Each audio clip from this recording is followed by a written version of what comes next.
That's right. 7. Mary, your phone off? Yep.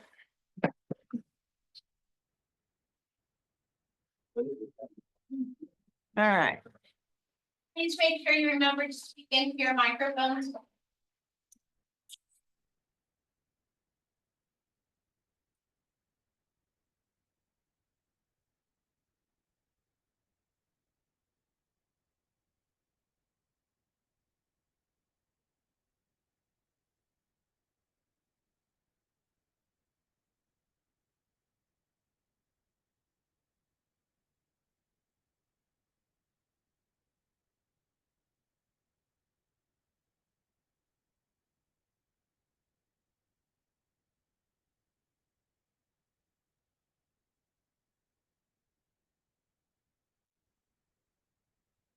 Rio.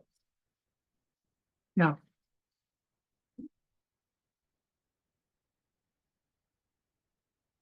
Is our clock slow or? It's what? Little fast? It's Yep.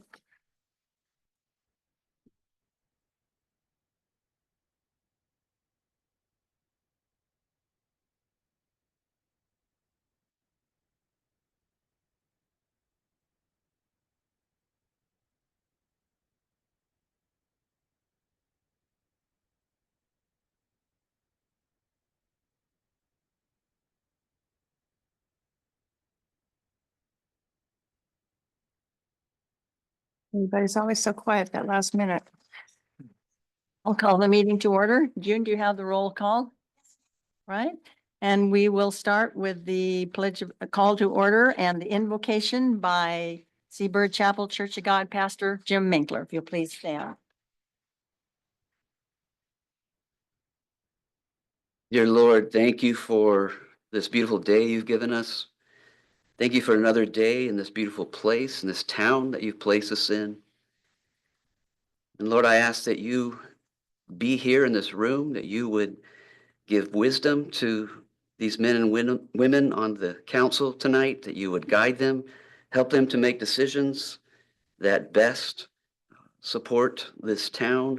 Thank you for them, for their service. Lord, you are so faithful to us, and just ask that you would guide this meeting in every way. In Jesus' name, Amen. amen. Please stay standing. We'll have the Pledge of Allegiance led by our Council President, Josh Adamson. Pledge allegiance to the flag of the United States of America and to the republic for which it stands, one nation under God, indivisible, with liberty and justice for all.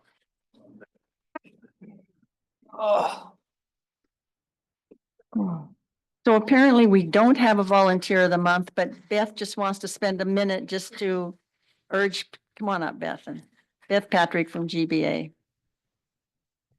Thank you, Madam Mayor and City Councils. Yes, no volunteer of the month this month, but I would encourage people to submit nominations. We're actively looking for nominations for volunteers. We know that there are quite a bit of people in our community that do amazing amount of work and really should be recognized for it. So you can reach me at Greater Bandon Association, greaterbandondirector@gmail.com. I can send you a nomination form, or you can just nominate somebody and we can get information started. So thank you. Thank you, Beth. Next, we have a short presentation by former Councilor Claudine Hundhausen, who wants to talk about gorse, our favorite subject. Actually, thank you, Mary. Actually, I want to talk about the general problem and the reason that we are so concerned about gorse, and that is fire protection. And I don't know what you were doing when the California fires were happening, but I was sorting through huge piles of files that have developed at our house over the years. And I was devastated to learn that there were 29 dead. There were 18,000 structures gone, tens of thousands of homeless people. and capital losses estimated between 95 and $164 billion. Wow. There I was with my pile of papers, and for some unknown reason, I think it was my husband. I blame a lot on him these days. I ran across a flyer in one of Bob's files that's called the Homeowner's Checklist. And this flyer, I had him made a copy for you, is really designed for property owners in the county. But it does give you an idea of what could be developed for people in the city to help them take care of their property in a way that might, if we had another fire, it might reduce the number of disasters experienced by our California neighbors.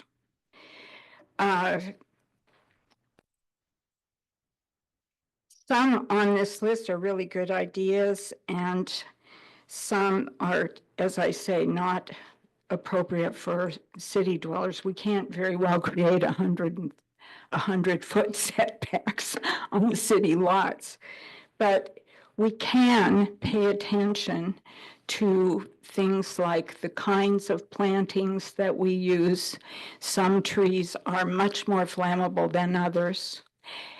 We can pay attention to where we put wood for our fireplaces and our wood stoves. I drove over to Coquille today, and I just went right down 40, just turned off 101 onto 42 South, and I saw 3 homes with wood piles stacked up against their garage and their houses. Well, now, if you get a piece of, an ember or a piece of charcoal in that wood pile, and you have to vacate, there's nobody going to see it, nobody going to know it, but you can be relatively certain when you come home, you're going to be looking at ashes.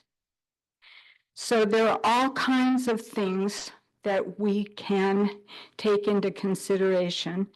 And if the council made it a policy to have a checklist for property owners, we could have it in the planning office where we would ask people when they come in to visit or ask questions or whatever, if they have a copy and if they would be so kind as to sign for it, which would impress upon them the importance of reading it and knowing what it says.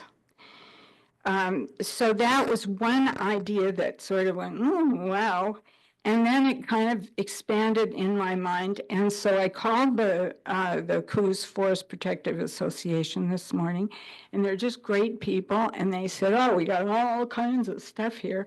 We might not even have to develop a checklist that would be suitable for Bandon. We can see what they have, but they would help us develop something that would be good.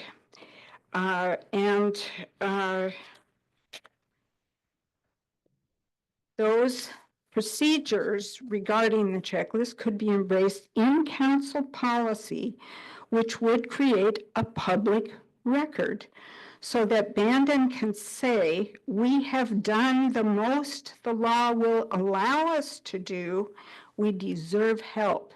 Instead of being in the situation that Californians were in when the president showed up and said, well, you folks, this is your fault.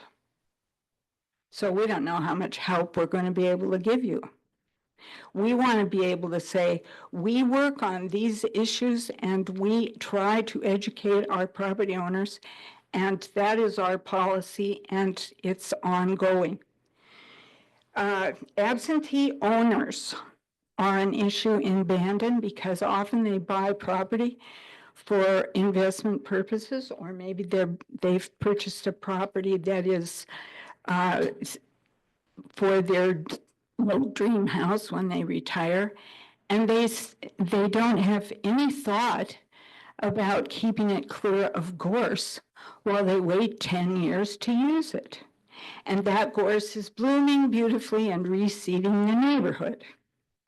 So if we can help these people understand the importance of this, it just may save us from a fire we wouldn't like, or help us to get help when we need it. Gorse is always a sticky subject. It's a battle at my house because I have an absentee owner on the east side and an absentee owner immediately south who lets the grass grow this tall, and the gorse gets up like this, and I am not exaggerating. And then I have to go through our wonderful code compliance department, which is very dedicated, to get something done about it. And it usually takes a couple years. Well, that's not very convenient if we get a fire. So if we can perhaps develop a committee that would work on these things, develop ideas, and advise the council on a regular basis, here's what's happening, here's what's going on, here's what we need to do, this is the next plan. Maybe, just maybe, we can benefit from the very sad experience of our California neighbors. Let's see, Mary and I were talking about encouragement instead of threats, which is so much better, and I happen to think is probably more effective. But she had a really neat idea, which was that a sign, small sign, like an election sign, could be developed that says something cute like "No gorse, of course," or just something to let people know that that property owner has monitored their property and they are telling us there is no gorse there. So I would ask the council to look at this checklist. I am going to be checking with the Protective Association to see what they have and suggesting perhaps a checklist that we could use, or inviting other people to contribute to do that. And anyway, I think that's a way to get started. But as a property owner, it never occurred to me that you just cannot, a big, huge limb breaks and falls and is hanging in the tree near your house, and it's dead, but it's a problem to get up there and that kind of thing. That is what makes fires just explode. And we've got it everywhere, and we need to learn and to teach so that we can approach some kind of a satisfactory solution for this problem. Thanks for listening. Thank you, Claudine. And by the way, the new fire chief is sitting, our Bandon fire chief is sitting right there with his hat on. So you may want to get to know him, and I imagine he and Jim can help you too. We need this guy I know it. Okay. on a development review Very board. Be happy to. All right. Thanks, Claudine. Okay, the next item is the consent agenda. Anybody want to speak about any one of the items? No? No one? Move to approve. Second? Was that you? Josh approved, Barry seconded, right? No. Madeline, I can't tell when to just. Josh moved and Madeline Yeah. seconded. Yell in your ear. All right. Anyway, it's been moved and seconded. All in favor?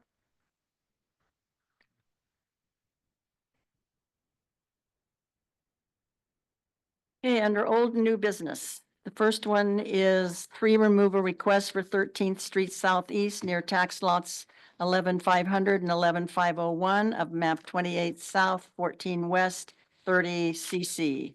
I guess this is Tori or Dana? Yes, I'd like to defer to Planning Director Dana Nichols. Thank you. So because the Parks and Recreation Commission is on hiatus, the city council is hearing this item this evening. Our city code says that when folks want to remove trees or prune trees within the city's right of way, they need to gain approval to do that. In this case, there is a property owner on 13th Street Southeast that would like to pave a street there and needs to remove 2 short pines in order to do so. The city's code says that is a valid reason for doing that. We have standard conditions of approval on these applications, that they're responsible for doing utility locates, that they are to cover the cost of any of the tree removal. They're also required to, if they don't want to replant those 2 trees, they pay an in lieu fee of $150 per tree.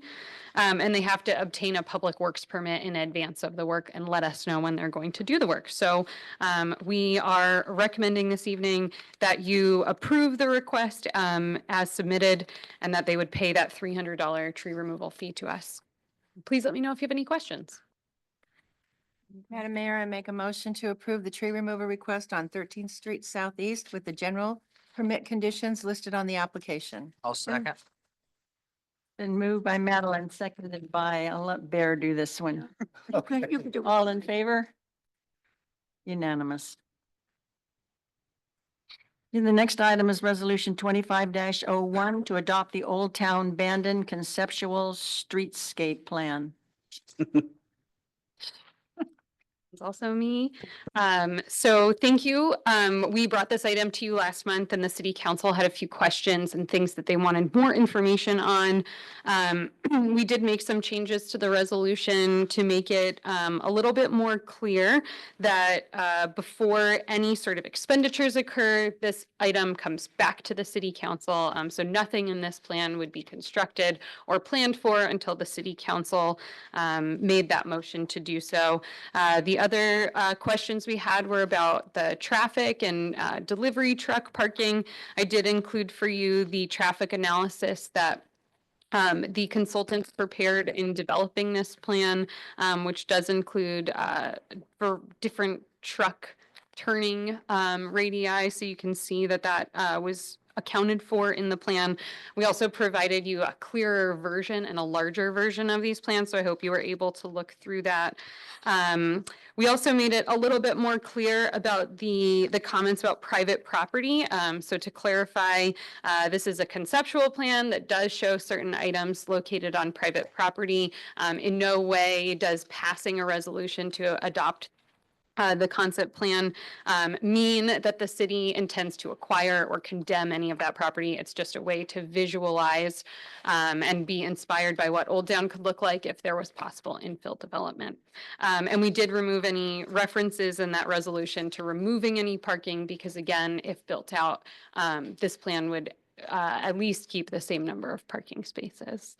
So please let me know if you have any questions. I make a motion to adopt Resolution 2501, a resolution of the mayor and city council of the city of Bandon, Oregon, adopting the new Old Town Bandon Conceptual Streetscape and Parking Plan. I'll second that. I guess, could we ask questions now? What happens to this plan? I know it's paid for. I don't remember how much it cost us. It was quite a bit. What happens if we don't adopt it?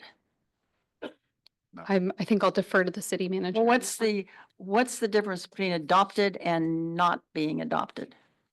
The purpose for bringing the item before the council is to get council consensus and approval of the concepts that have been reflected in the design. If in the future there's any interest in the city staff pursuing grant funding, oftentimes they request any kind of evidence with regards to the city taking any formal action to approve a various component within this plan. So if there was interest in possibly pursuing a grant to install enhanced street furniture within Old Town, we could then reference the public meeting date, include the resolution as reference indicating that has been presented and conceptually approved by the city council.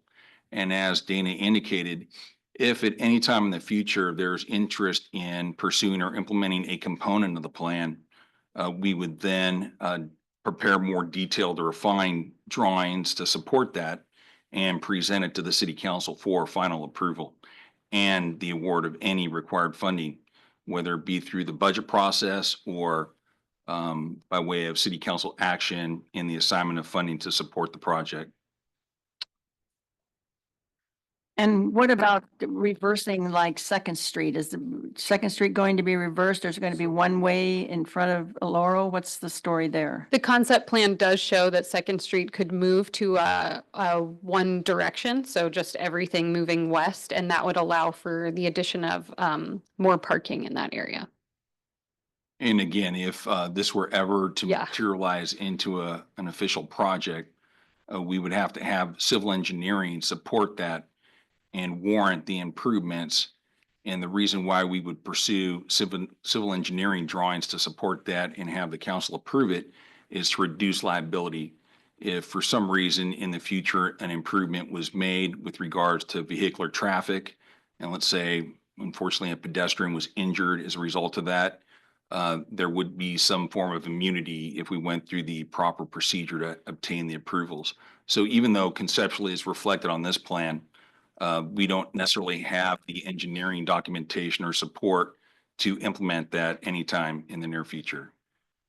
Because if I remember correctly, we were ready to change the direction of Second Street to accommodate Marriott. At least that was part of the Marriott plan. And I don't know, was this plan already in place when we were talking about that? I don't, this plan was only in development, I think, over the last year and a half or so. 2 years. The Marriott's application was incomplete, so it never made it to any sort of public hearing. But it made it to a discussion. Yes, it did. It made it to the discussion. We talked about it. Sure, yeah, I don't remember the details of it, but the plan itself doesn't, you're not required to implement it if you adopt the plan. But I can say from my experience, having applied for other grants, what they want to see is a plan that's been adopted.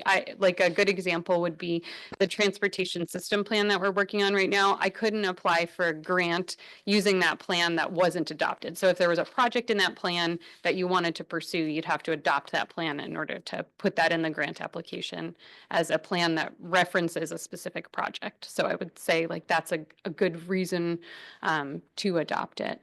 But certainly you're not obligated to build out any of the particular components of it if there's one that you don't like.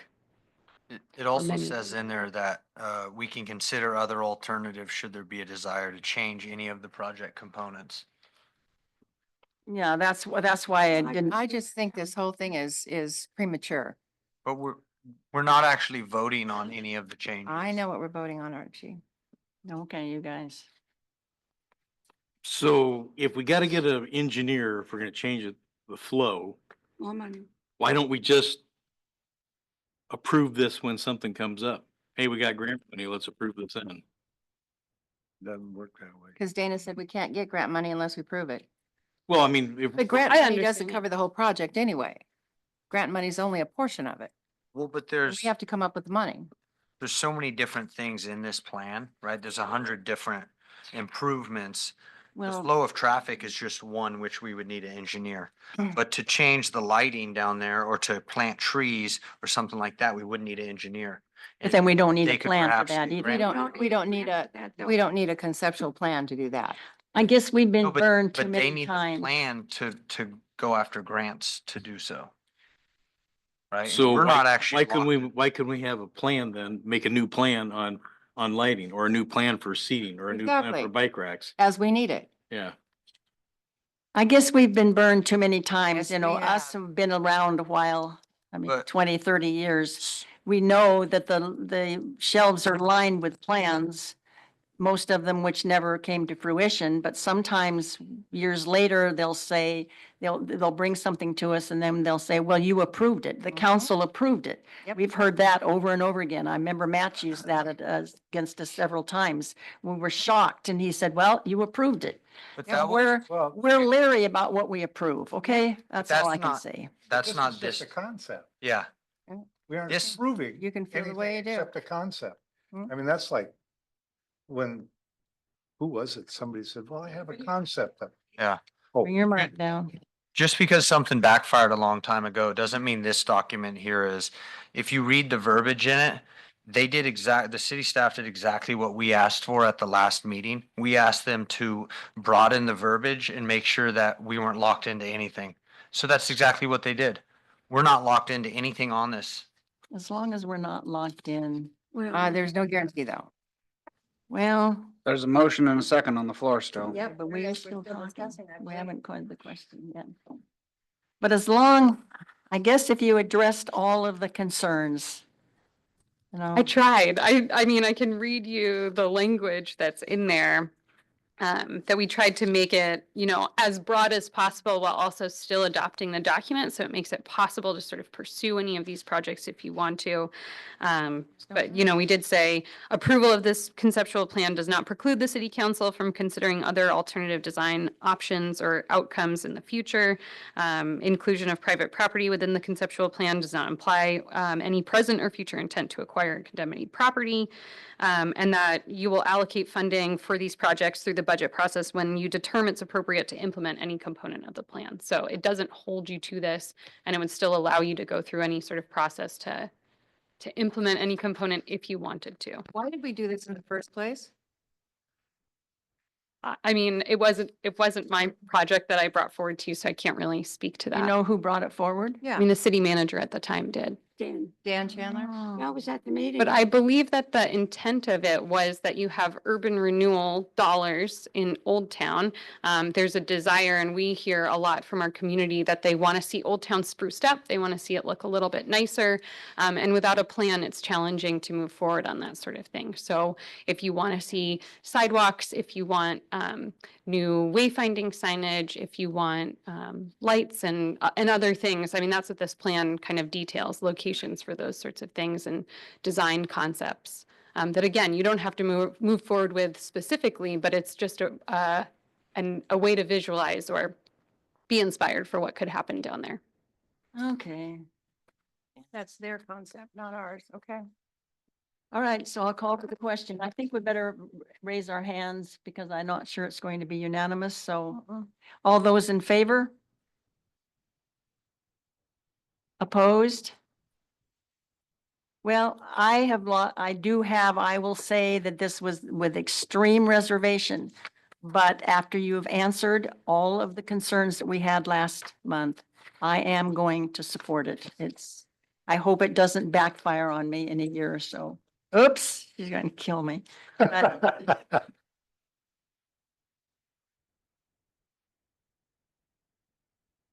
next item on the agenda is the intergovernmental agreement with Lane Council of Governments for legal services.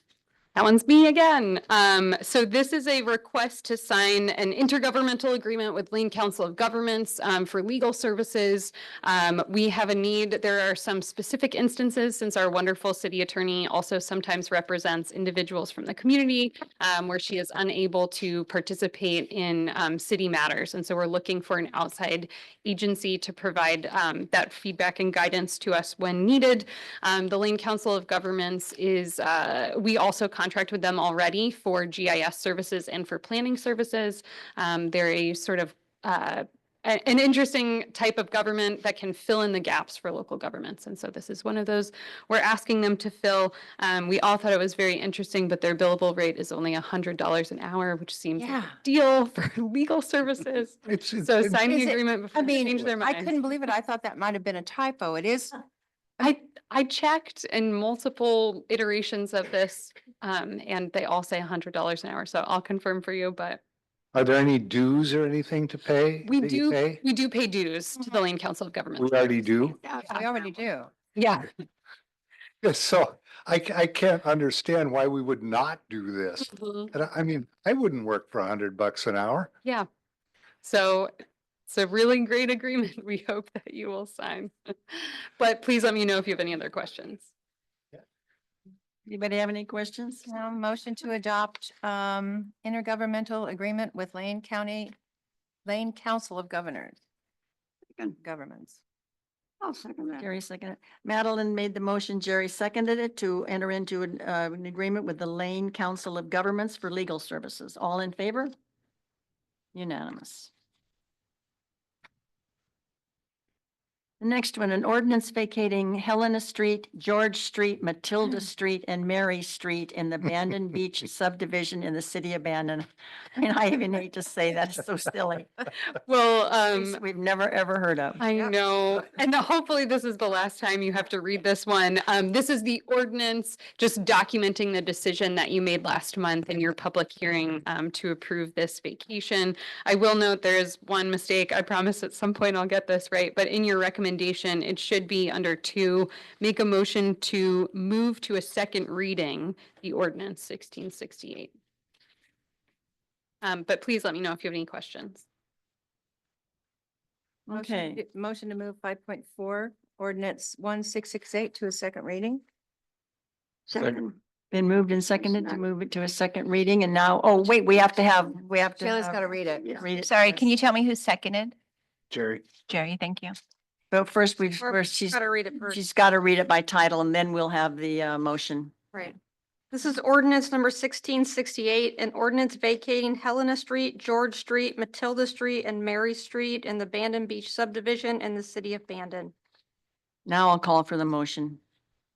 Motion to move to a second reading. Madeline, and you, Jerry, seconded it? Second, yeah. All right, so it'll be a roll call vote. Counselor Sawtower, Yes. Counselor Prusetto, Aye. Counselor Seymour, Yes. Council President Adamson, Aye. Counselor Garrett, Yes. Counselor Powell. Yes. Now we'll have the city attorney read it again by title only before we have a motion. This is ordinance number 1668, an ordinance vacating Helena Street, George Street, Matilda Street, and Mary Street in the Bandon Beach subdivision in the city of Bandon. Motion to approve ordinance 1668. Second, The motion has been made to adopt ordinance 1668. The motion is made by Madeline, seconded by Jerry, and we need a roll call vote. Counselor Powell, Yes. Counselor Garrett, aye. Counselor President Aye. Adamson, Oh, I'm sorry. Counselor Seymour, Yes. Counselor Prusetto, Counselor Sawtower. Yes. Oh, it's your turn. Jerry's talking for me now. Sorry. Oh, she was talking for Archie. She goes the other way. Well, that, you're supposed to. I should have been listening, I Like know. next time she might start with Archie. I was too, gross reading. All right, let the record show it has been adopted. Thank you. The next item is the city council consideration of a request to prohibit the sale of lawfully permitted safe and sane fireworks for personal use in the city of Bandon. Yes, thank you, Madam Mayor, members of the city council. On January 19th, the city received an email from a Bandon resident requesting that the city consider banning the use and sale of legally permitted fireworks in the city of Bandon. The term safe and sane references legally permitted fireworks that have met all of the state guidelines.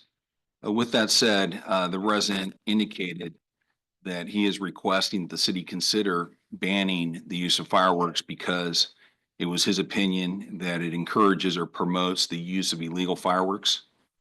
It also increases wildfire risk due to Bandon's dry and windy conditions and the existence of highly flammable gorse plant material. With that said, the existing laws in the state of Oregon currently allow for the use of safe and sane fireworks. That includes sprinklers, fountains, smoke devices. The state law currently prohibits explosive and aerial fireworks such as M80s, Roman candles, and firecrackers. These state provisions are consistent and aligned with that of the Bandon Fire District in ensuring that their enforcement or approval of this is in alignment with the state regulations and the state fire marshal. With that said, the Bandon Municipal Code also aligns with state law, and it also further prohibits the use of illegal fireworks citywide. In a survey of local cities, there were 11 cities that were surveyed, and 3 of the 11 cities prohibit fireworks. Interestingly, the city of Newport permits the sale of fireworks, but prohibits their use within the jurisdictional boundaries. So we found that to be somewhat confusing. Interesting. Yes. 67% of the cities surveyed allow for the sale and use of fireworks within their jurisdictions.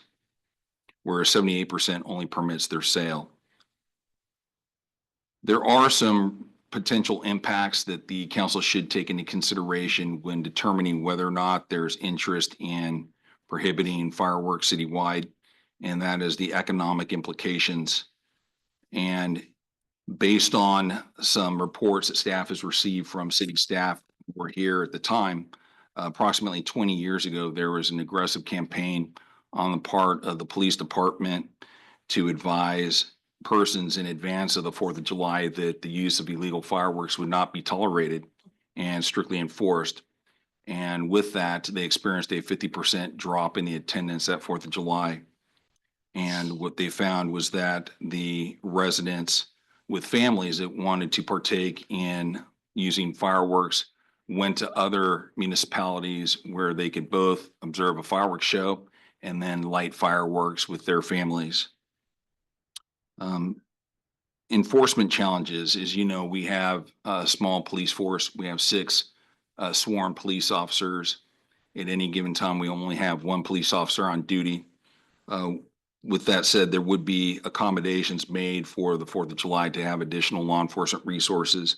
But still, the difficulty of enforcing a complete ban on fireworks, whether they're safe and sane fireworks or illegal fireworks, would be difficult because, as has been reported to me by staff, who's also here in the audience, you would have to catch the individuals in the act of lighting the fireworks. And Wouldn't be hard. they're pretty savvy at ditching and avoiding that kind of attention. Obviously weren't here last year. The other concern was eliminating fireworks and the use of safe and sane fireworks within the city wouldn't be effective in deterring the use of illegal fireworks.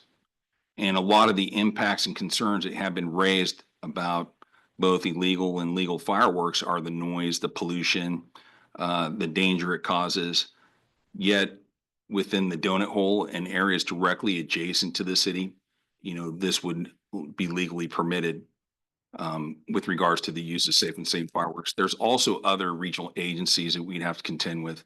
You have the state, the port, and county jurisdictions within and around our area, which makes policing very difficult.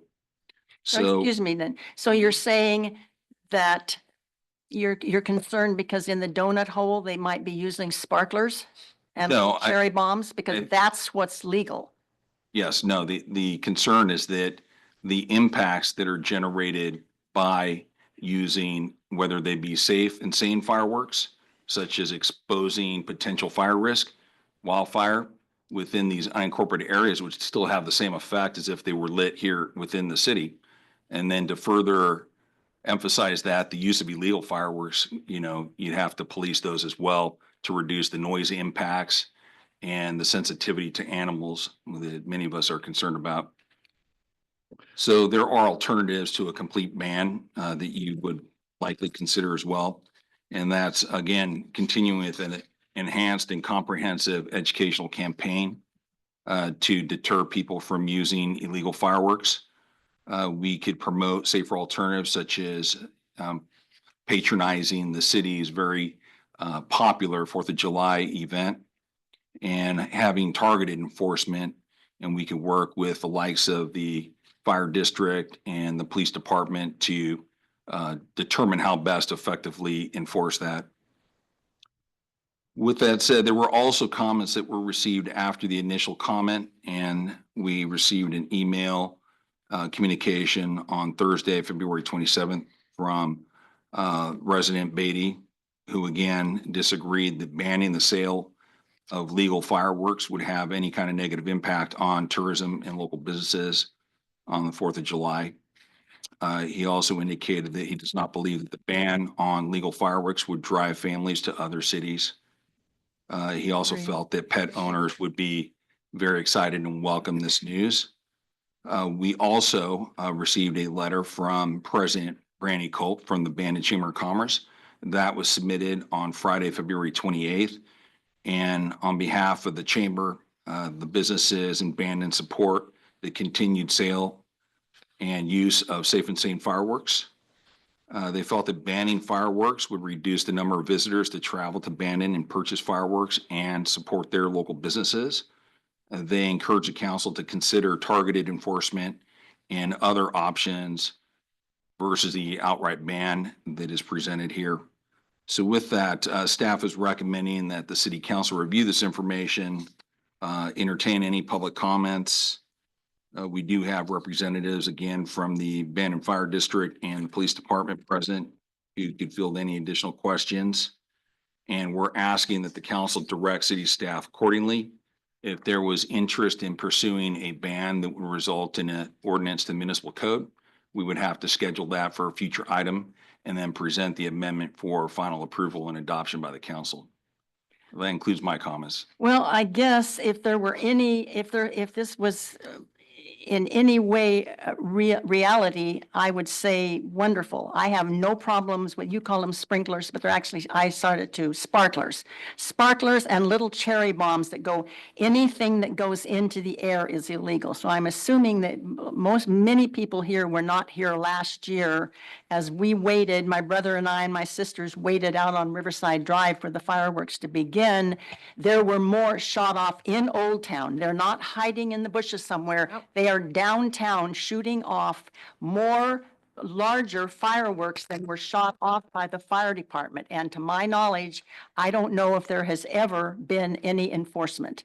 And until we start enforcing that, we're going to end up with a mass casualty like they ended up in Crescent City just last 4th of July when a whole group of people were on the beach shooting off, not sparklers, but illegal fireworks, and they ignited a whole bunch of them. 14 people went to the hospital and one child was critically injured.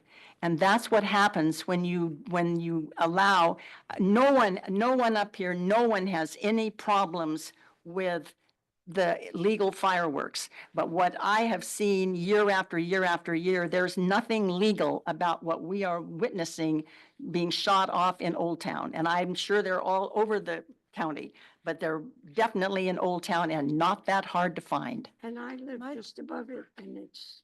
My biggest problem is if you allow fireworks in the city, even though they're supposed to be safe and sane, that's an invitation to go buy whatever you want and shoot it off. And They're that's what bringing them happens in here. They're bringing them in because they can't buy Yeah, them no, here. I know that. I'm not saying That's that. I'm not ridiculous. saying they're buying But them, but that's an it- invitation for them just to do what they want. And it's happened in so many cities across the country. It's not just our little town. And my big concern is our police force and our fire department. If something major happened, Chief Dillon, I love you and you know it. We got a great police force. But what if you got each end of town and we have 2 officers on and then something happens downtown because someone's shooting off rockets? They can't cover it all. We just don't have the staff. We don't have the police officers to do it.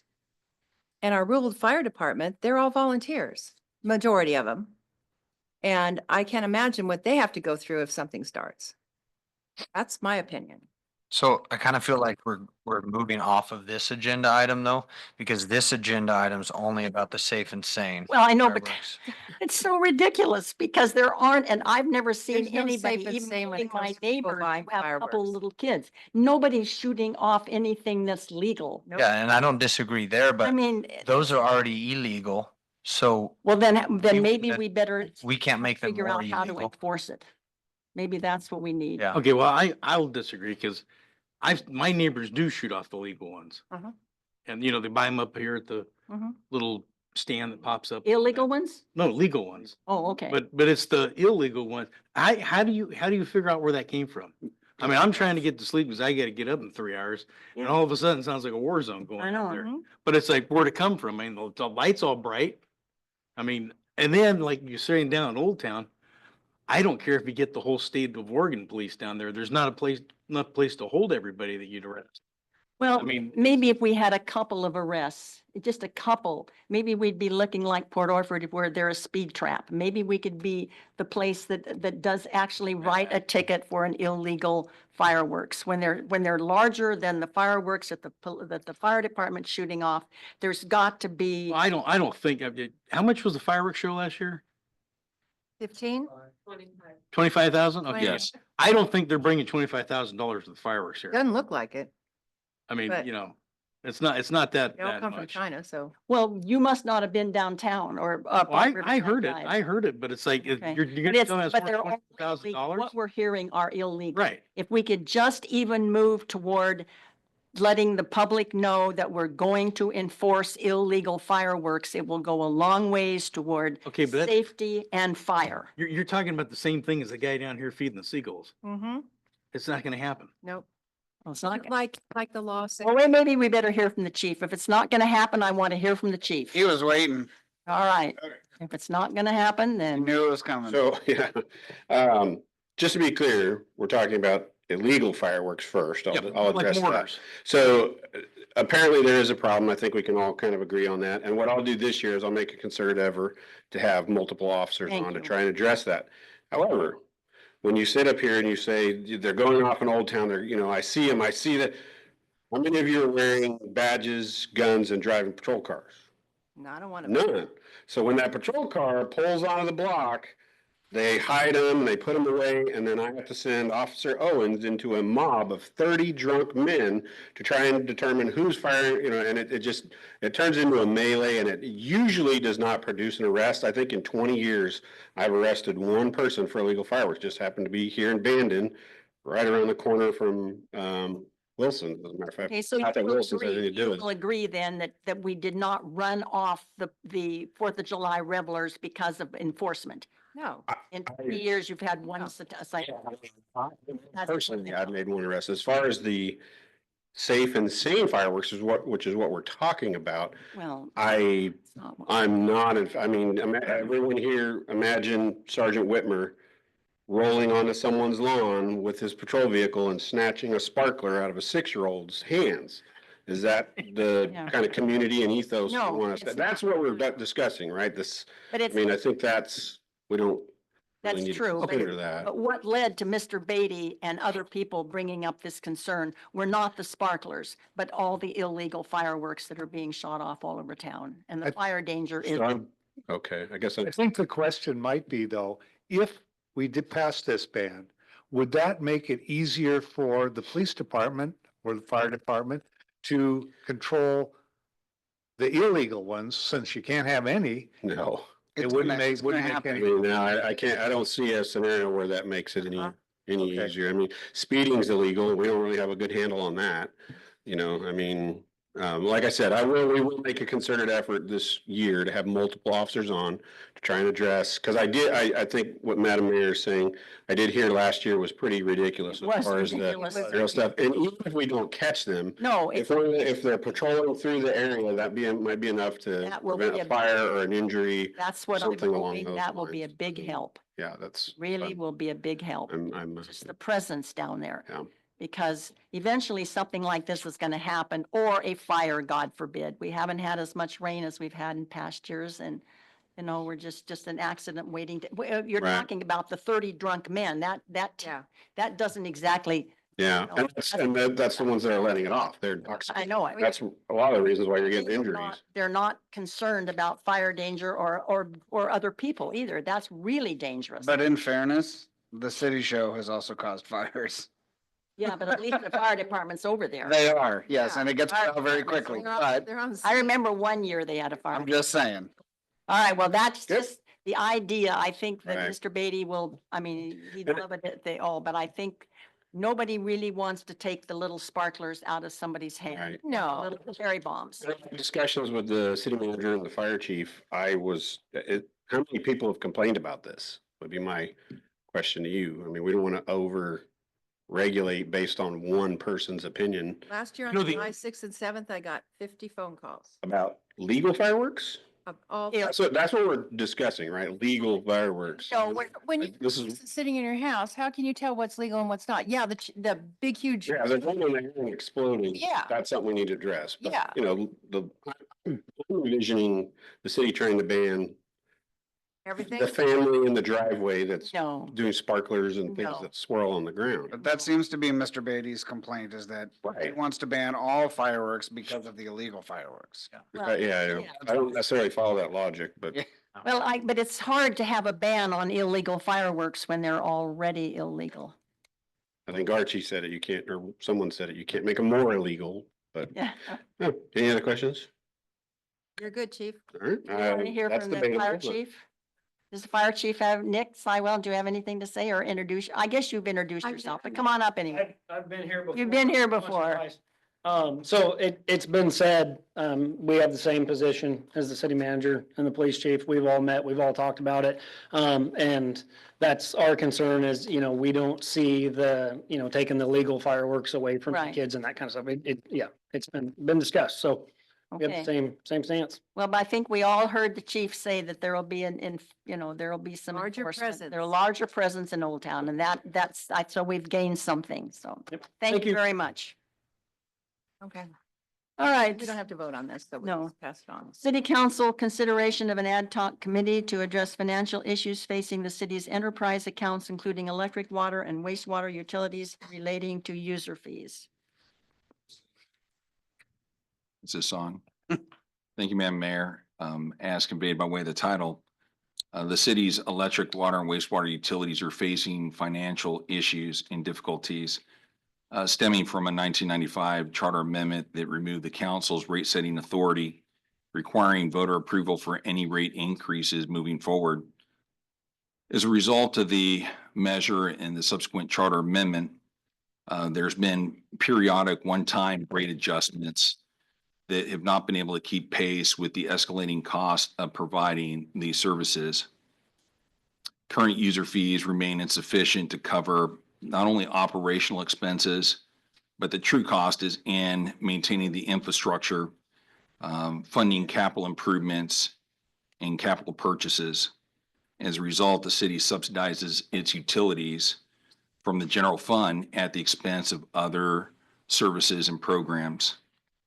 So with that said, there's interest on the part of a couple members of the council to delve into this issue. And it may make sense at this time to obtain city council authorization to form an ad hoc committee that is specifically tasked at looking at this issue. They'd be responsible for assessing the impacts of the charter amendment and the restrictions imposed on the city council for rate setting, explore potential solutions, and develop strategies that we could then present to the council at a later date and time for consideration. As proposed by staff, the committee would only be in place to look at this specific issue. And once we completed this process, presented the recommendations to council, it would be disbanded. It would likely be comprised of two members of the city council, city executive team members, and we're proposing 3 members from the community at large. So if there's interest in assembling an ad hoc committee to look at this particular matter in greater detail, we'd request that the city council authorize the city manager to form this committee, and also request that the council appoint 2 members of the city council to serve on that committee. And if there is interest at this time, you could either make recommendations on prospective candidates to be on the committee from the community, or direct staff to solicit applications that then can be referred on to the council for consideration. So what's your pleasure? And that includes. Well, my okay, the presentation. mayor, the charter clearly says that the mayor makes all appointments except the planning commission. So I would like to at least see the list. Maybe we could compile a list. I've already got 2 names, Matt Winkle and Bruce Spencer. I believe he's the one who indicated. And then Bear and Archie will be the counselors. I guess I'm a little concerned here because when Archie first talked to me about it, and Bear too, their main goal was try to get rate setting authority back for the council. But these bullet points, it says assess the impact of the restrictions, okay? Address the gap between not having enough money and develop recommendations to assure the long-term financial sustainability of the city's utility services. Nowhere does it say to return rate setting authority to the council. And that to me should be the main focus of this committee. Well, that is actually part of the money thing, because right now, since the council does not have rate setting authority, we can't get grants, we can't get low interest loans. And so it's costing the city a lot Yeah, of but money. we know all that. That's the We know. reason, That's- that's the that's reason that we old want news. to have an But committee. so So giving the council rate setting authority is one way to address this shortfall. But I just feel like that should be the goal. It should be Yes. stated in here that that's their main goal. And Yes. because of the impact, the gap, and Mhm. this, all because we don't have rate setting authority. Correct. And I just felt that particularly Archie, I think he has, he appeals to a whole different group of people that we may not, That we can't reach. that we can't reach. And that's why I thought he would be a great person Mhm. because he can go out and stump for what we're looking for, which is ultimately to restore the rate setting authority Yep. so that we won't have to address these problems. Mhm. But in the committee is also more than welcome to address these problems because who knows? I think we've gone out 7 or 8 or 9 times for rate setting authority in the last 25 years. Yep. We haven't been too successful. In fact, we haven't been successful at all unless we ask for a specific ask. I think that should be the number one goal of this ad hoc committee is Yeah, to I do too. obtain. Try and get back the Setting rate setting authority. authority. Mhm. Yes, with that, we do have a number of options to entertain. So without putting all your eggs in one basket, there is the potential to look at establishing a methodology that may be, you know, the residents may be amenable to versus, you know, restoring full-blown rate setting authority to the council. There are other things that may not go to that level of significance that I think should be entertained and considered and again referred to the city council. But of course, let's add that to the list as the primary objective. Okay. So I would like Matt Winkle and Bruce Spencer, who is, I believe, also on the budget committee. Bruce Spencer, isn't he the man that just sent a letter in asking to be on this committee? Yes. And then let's advertise for one more person and maybe we'll get a few applications as to who the third person would be.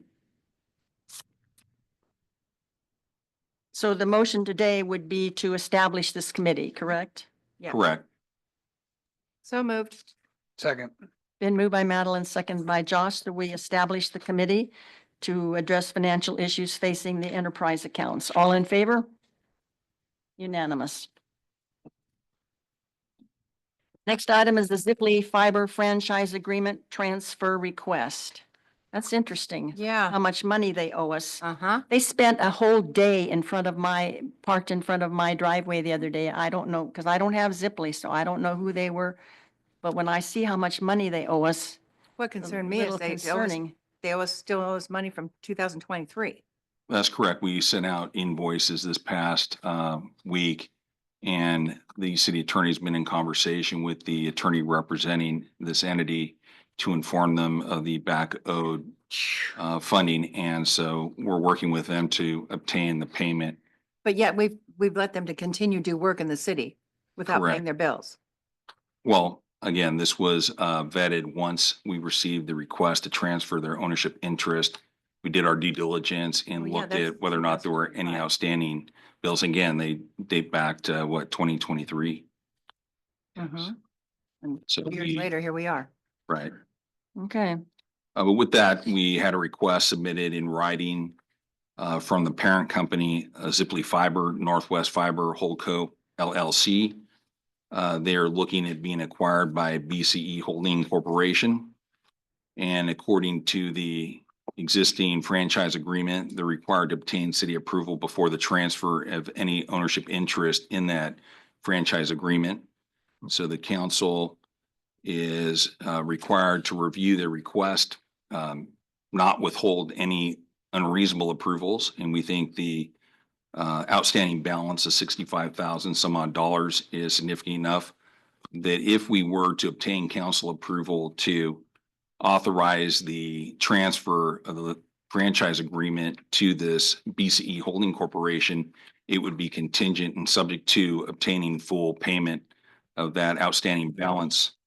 And with that, if the council agrees to that, we request that the council grant consent subject to the requirement of Ziply Fiber paying the outstanding balance of $65,074.38 and authorize the city manager to execute the consent agreement.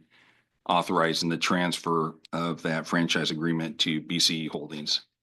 I move that we, Right. pardon? You want to make the motion to I do haven't that? trusted these I can guys make when the they came motion to or town. anybody else can. What? Go ahead, go ahead. I make the motion that we approve item number 5.7 Zipley Fiber franchise agreement transfer request with the stipulations mentioned by the Pay the city outstanding balance. manager. All right, thank you. Do I hear a second? These people were shady when they came to town. I'll second that. Archie? Been moved by Bear, seconded by Archie, that we authorize the city manager to execute the consent agreement as long as they pay the outstanding balance. All in favor? Unanimous. I sure hope the check clears. Hmm? Hope the check Yeah, clears. right. All right, this is time for public comment. Anybody who hasn't commented or wants to comment or? All right, Nobody wants to talk. city manager comments? Yes, I would like to announce. Oh, I'm sorry. Thank you. You need to remind, well, wait, oh, that's right, because they can't sign in. Does anybody on the Zoom wish to? Doesn't look like it. All right, thank you. City manager. Yes, I would like to just rehash information that was conveyed to the city council over the last 2 weeks about the city's efforts to identify a preferred mass notification system. And this stems as a result of the December 5th tsunami warning, in which we were reliant on Everbridge notifications. In addition, there's the need on the part of the power utility, public works, our police department, and in doing city business to have access to a mass notification system. And we do currently contract with Civic Plus through the city recorder's office. We use Civic Plus for recordation purposes and for archiving documents. But with this new system, we would have the ability to supplement the Everbridge system that's managed and operated by Coos County, and notifying individuals about potential emergencies or disasters. We also would have the ability to utilize this notification system for targeted notifications, alerting segments of the community about electric outages, fire evacuations, service disruptions in our utilities. We could also, as I indicated, supplement more targeted Bandon-specific emergency notifications. One of the things that we found when the tsunami warnings and alerts were sent, when I was over with the Bandon Fire District, we were receiving communications from the county and from the region itself, but nothing very specific to Bandon. And we were receiving feedback from the likes of the police officers on the ground and fire department personnel that if we had the ability, we could definitely provide better communications to the local residents, you know, when information is given to us as first responders. So it provides us with the ability to disseminate information in real time. The great thing about it is, since we're currently under contract with them, the cost for implementing the system would be, I think, estimated at about $3,000. And that is almost as great as a deal as the attorney services, but not quite. We expect that we would be able to have this available for rollout on April 1st. Residents and customers of Bandon Utilities would receive a notification. They would have the ability to opt out if they didn't want to participate or receive any future notifications from the city. That includes my comments, and I know June has worked on this along with the likes of the power utility and public works. And after June's comments, I know the chief wanted to address the council on this. Hey, chief. Oh, June's gonna talk. Yeah, I will go first. Okay. So we're gonna do a mass notification bulk upload. So it's gonna upload every utility person in the city of Bandon that has utilities. We're gonna break down the notifications into divisions. So it'd be like, you could get a notification that the agenda's online, the packets are ready. You can get a notification of utilities are out on Beach Loop, the electric department will have a way of going on and marking the exact map of what outages they have, and only those people would get that notification. Cool. The same as with the water department. If there's a water line break, they can map out exactly where it is, and only those people will get that specific notification. As well as you can do city events. You can do the trash pickup that comes twice a year. We can do a mass notification for Cranberry Weekend or whatever you want to put out there.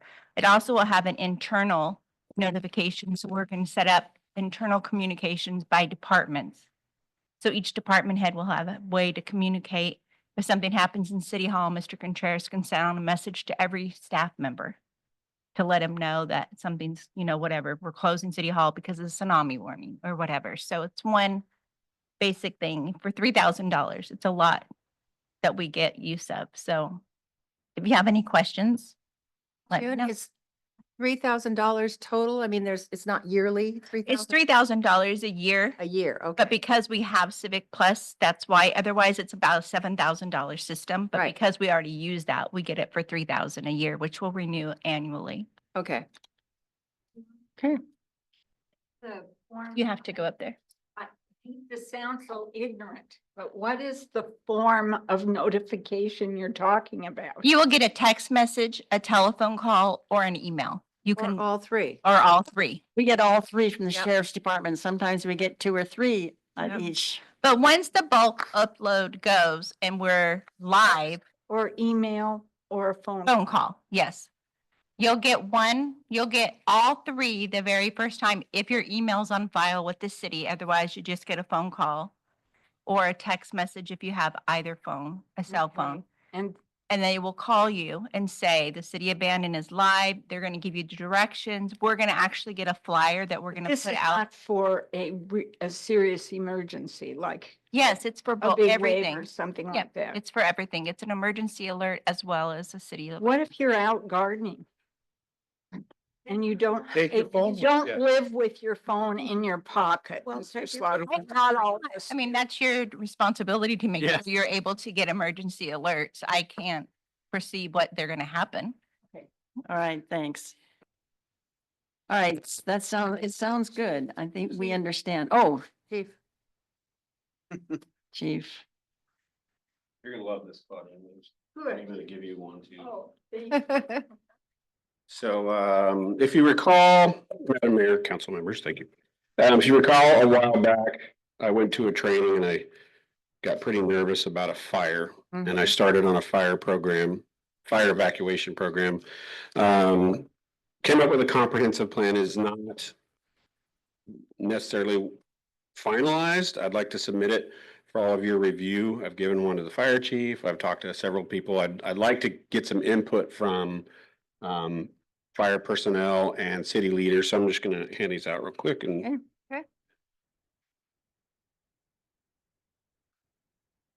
Thank you. Chief.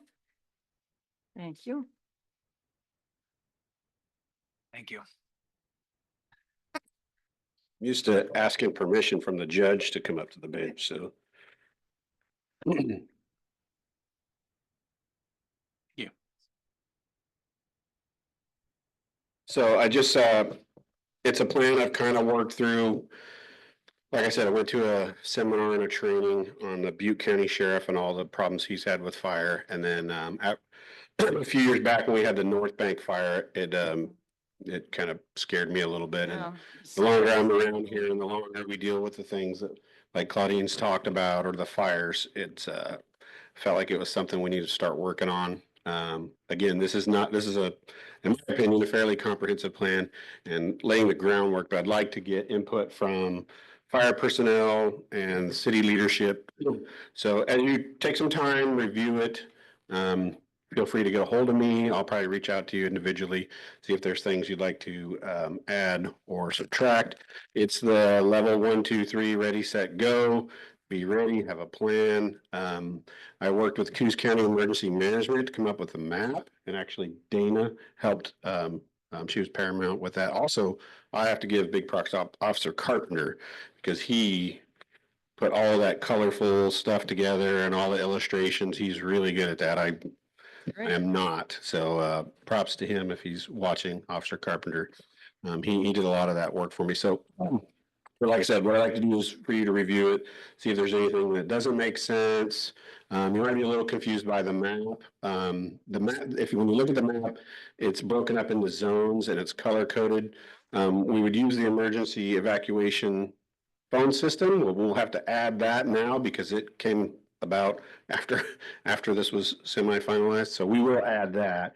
But what essentially happens is you'll receive a text saying zone whatever, B, C, D, 4, 3, and 1, take evac route 1 to avoid the fire or tsunami or whatever. And the reason those evac zones are the way they are is that's Coos County Emergency Management wanted them labeled that way because they are planning on doing a plan for the entire county, and they're kind of using my plan or this plan as a litmus test.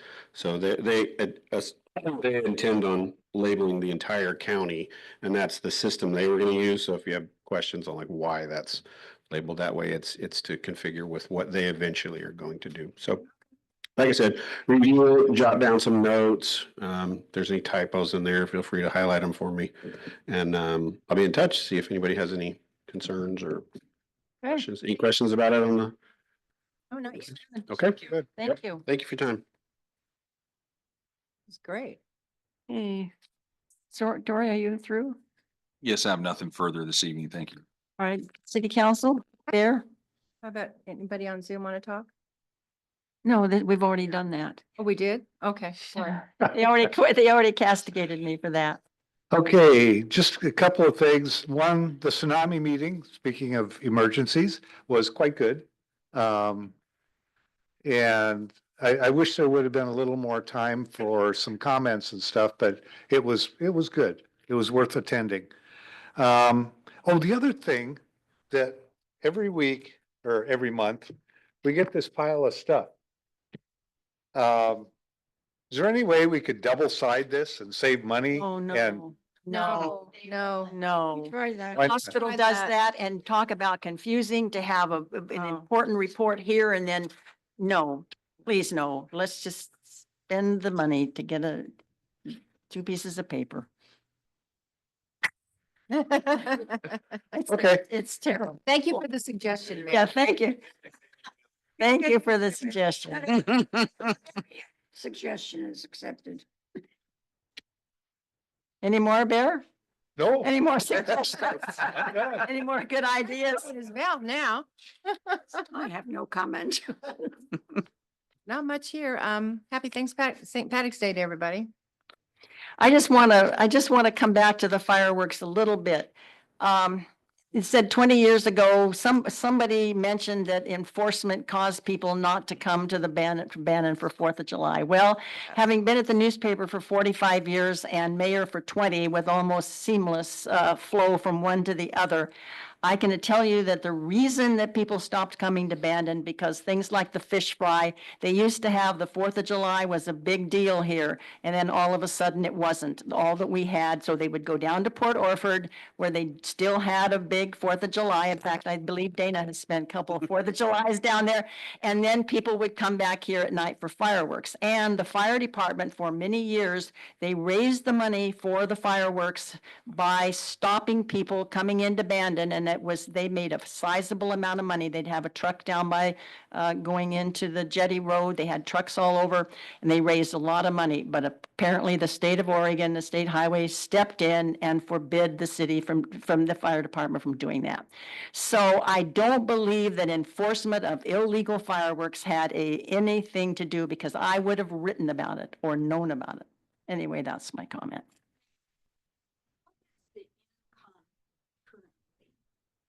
From those who sign up to have. Oh, that's right. So we do, that's a good idea. If you do pay a city abandoned bill, you can sign up to have a certain, like if it's your bill's 105 or 103.3, then you can have 97 cents go into the fireworks fund. So that's it. That's a good question. Maybe we could have an accounting of what we actually raise because maybe we could encourage more people to do that. What'd she say, about 2,500? 12,000 About- last year was, Oh, for the whole year? Oh, well, that's For not bad. utilities? That's, Yeah, I pay mine. yeah, no, that's good. That's fabulous. 25,000. Yeah. The taxpayers, the utility people who are paying for that raise almost half of it. Yeah. Yeah. All right, that's all I have. Josh? Arch? I'm good. And I believe now that we're going to adjourn to go into an executive session, so I guess we'll be going into the conference room, is that correct? Break for 5? Hmm? Can I break for 5? Sure, we'll break for 5. Thank you. Yeah.